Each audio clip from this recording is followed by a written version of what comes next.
Біздің сабағымыздың тақырыбы тікбұрышты үшбұрыштардың теңдігінің белгілері, тікбұрышты үшбұрыштың қасиеттері.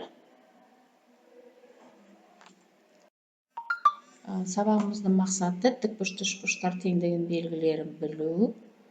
Екінші мақсатымыз біздің тікбұрышты үшбұрыштар теңдігінің белгілерін есептер шығаруда қолдану.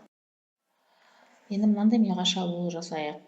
Астанадан Қарағандыға жету үшін 2 сағат 30 минут қажет, ал Қарағандыдан Астанаға қайтуға 150 минут керек. Неге? Ойланайық, балалар. Үшбұрыштың қандай түрлерін білеміз?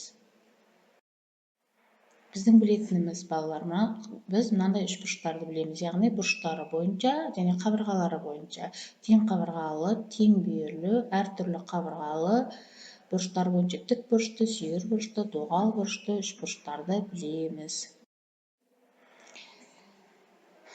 Мұнда қандай геометриялық фигуралар жиі кездеседі екен, соны көрейік. Ол фигуралардың ерекшелігі қандай? Көріп тұрмыз, тең бүйірлі үшбұрыш, содан кейін тікбұрышты үшбұрыштар жиі кездеседі екен осы бізде өмірде. Енді ал жалпы тікбұрышты үшбұрыш туралы біз хабарымыз бар. Жалпы тікбұрышты үшбұрыштың бір бұрышы міндетті түрде 90 градус болады екен.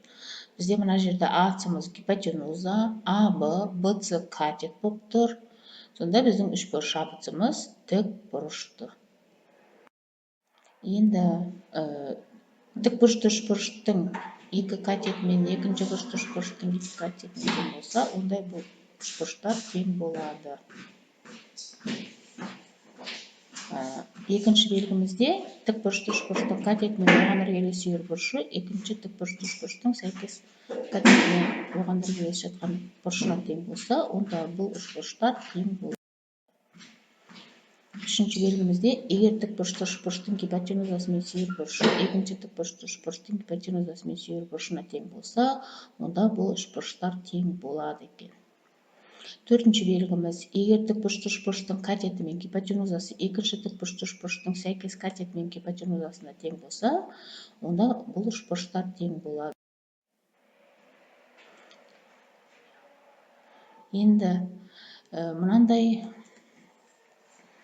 қасиетті білеміз, тікбұрышты үшбұрыштың 30 градусқа тең бұрышына қарсы жатқан катеті гипотенузаның жартысына тең. Яғни, мысалы, қазір көрсетеміз.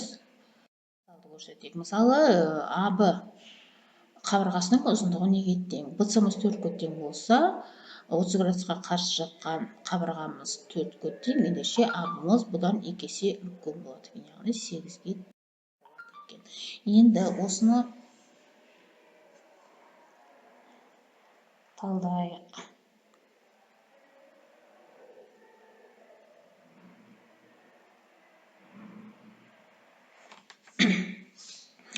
Тікбұрышты үшбұрыштың гипотенузасы катетінен қысқа болады. Тікбұрышты үшбұрыштың 30 градусқа тең бұрышына қарсы жатқан катеті гипотенузаның жартысына тең. Егер тікбұрышты үшбұрыштың бір бұрышы 30 градусқа тең болса, онда бұл үшбұрыш тең бүйірлі болады. Яғни осы үш тұжырымдаманың қайсысы дұрыс деп ойлайсыңдар? Енді көрейік. Біз жаңа ғана айтып кеттік, тікбұрышты үшбұрыштың гипотенузасы катетінен қысқа бола алмайды екен. Ендеше бұл тұжырымдама бұрыс екен, яғни қате. 30 градусқа қарсы тікбұрышты үшбұрыштың 30 градусқа тең бұрышына қарсы жатқан катеті гипотенузасының жартысына тең. Яғни гипотенузаның жартысына тең десек, бұл тұжырымдама дұрыс, гипотенузаның жартысына тең. Жаңа біз теорема өтіп кеткенбіз. Егер тікбұрышты үшбұрыштың бір бұрышы 30 градусқа тең болса, онда бұл үшбұрыш тең бүйірлі болады. Бұл тұжырымдама бұрыс екен, яғни қате тұжырымдама, балалар. Неге? Өйткені 30 градусқа тең болса, ол екінші бұрышы, сүйір бұрышы 60 градус болады, бір бұрышы тік болады, бұл тұжырымдамамыз қате болады екен. Ары қарай 3-26 есептің бірінші, екіншісін шығара қойыңдар.